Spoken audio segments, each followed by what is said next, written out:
What is the worst feeling in Monster Hunter World? Is it 2 hours of farming Basil Goose and not getting the gem drop you want? Or how about when you forget to bring potions or restock your ammo or forget to eat? That's pretty lame. No, the real worst feeling, and I know you guys know what I'm talking about here, when you're 35 minutes in this giant fight. You queued into the SOS, you're playing with randoms, and Captain doesn't know how to dodge roll, keeps fainting to the dumbest things ever. You're down to the last feint.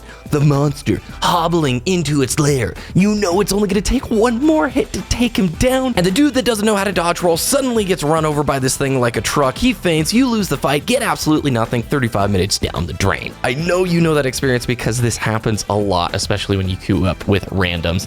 Hey, I've fainted to dumb stuff, we all have. However, this can be really frustrating and can totally derail an evening if you have this happen back to back. So here are my thoughts on solo versus team play, when to utilize each aspect of the game, because Monster Hunter World is an amazing co-op game. However, playing it solo can offer its advantages. When you're a solo player, you're dealing with monsters that have a significantly smaller health pool than those in co-op, and the system is not progressive. Meaning the monster's health does not scale differently between a 2-player party, 3-player party, or a 4-player party. It just looks at a 2-player party, sets the monster to the co-op health limit, same as it would be if you had 4 players. And there you go. It's much harder to break enemy parts off in co-op because of this expanded health pool. It also can lend itself to some longer fights if your team is not optimized. So when you play as a solo player, breaking parts is way easier. It can actually be a little bit simpler to take monsters down depending on your palico, and the fights can actually go a lot shorter. Now there is the caveat. If you have a team and a set of squad mates who know what they're doing, who come into the fight well stocked and prepared, you can totally wipe the floor with some of these monsters, and some fights become a heck of a lot easier.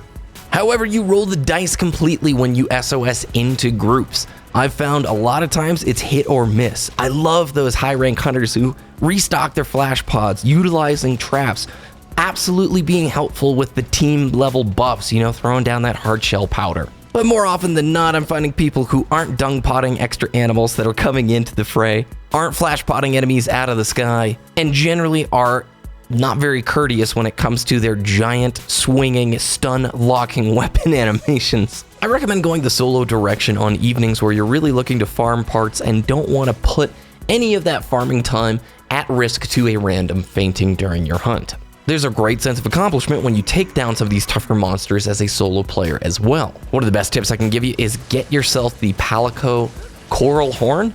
The amount of buffs that the Palico places on you can make fights just a total walk in the park. And like I said, you're not jeopardizing your play time to the chance of somebody in your party dying over and over again and not getting anything. When you're playing as a team, I recommend checking out the Monster Hunter Discord.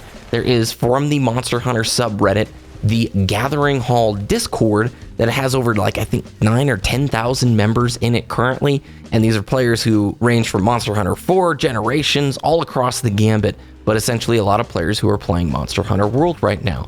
You have the opportunity to group up with other players, find people that you might gel with, and start assembling a squad that you can play Monster Hunter with regularly. Monster Hunter truly shines in team environments, and I'm not trying to down talk it in this video, but I do want to point out, sometimes as a solo player, dealing with that smaller health pool monster can make an evening of playtime feel a lot more valuable and productive than when you SOS into things over and over again. That can be a quick way to derail your momentum with the game.